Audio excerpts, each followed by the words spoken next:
Hello तो मेरे प्यारे प्यारे भाइयों, आपके लिए फिर से लेकर आ चुका हूँ आज एक और अनोखी कहानी। कहानी का नाम है बंदर और लकड़ी का खूटा। चलो कहानी करते हैं स्टार्ट। एक समय की बात है जब शहर में थोड़ी दूर में एक मंदिर बनाया जा रहा था। उस मंदिर के निर्माण में लकड़ियों का इस्तेमाल किया जा रहा था।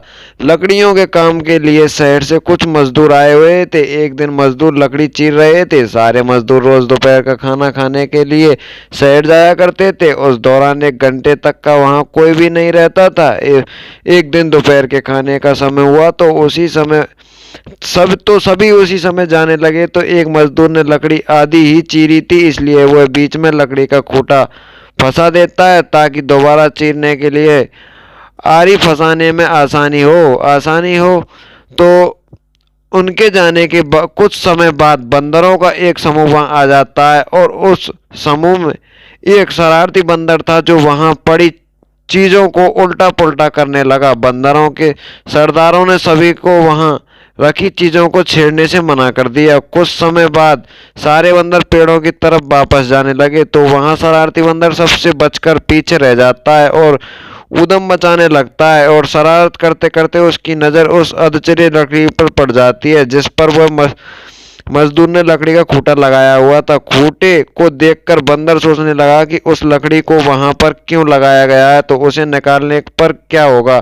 फिर वह उस खूंटे को बाहर निकालने के लिए चीरने लगता है। बंदर के अधिक जोर लगाने पर वह खूंटा हिलने और खिसकने लगता है, जिसे देखकर बंदर खुश होता है और जोर जोर लगाकर उसे खूंटे को सरकाने लगता है।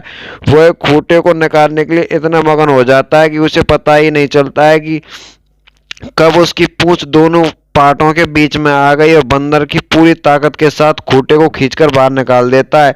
खूंटा के निकलते ही लकड़ी के दोनों भाग चिपक जाते हैं और उस पूंछ के बीच में फंस जाते हैं। और पूंछ के फंसने पर बंदर दर्द के मारे चिल्लाने लगता है और सारे मजदूर वहां पहुंच जाते हैं और उन्हें देखकर बंदर भागने के लिए जोर लगाता है और पूंछ टूट जाती है। वहां खींचते हुए टूटी पूंछ लेकर भागता हुआ अपने झुंड के पास पहुंच जाता है। वहां पहुंचते ही सभी बंदर उसकी टूटी पूंछ की तरफ देखकर हंसने लगते हैं। तो थैंक यू गाइस। अगर कहानी अच्छी लगे तो कहानी को लाइक कर दें, चैनल को सब्सक्राइब कर दें।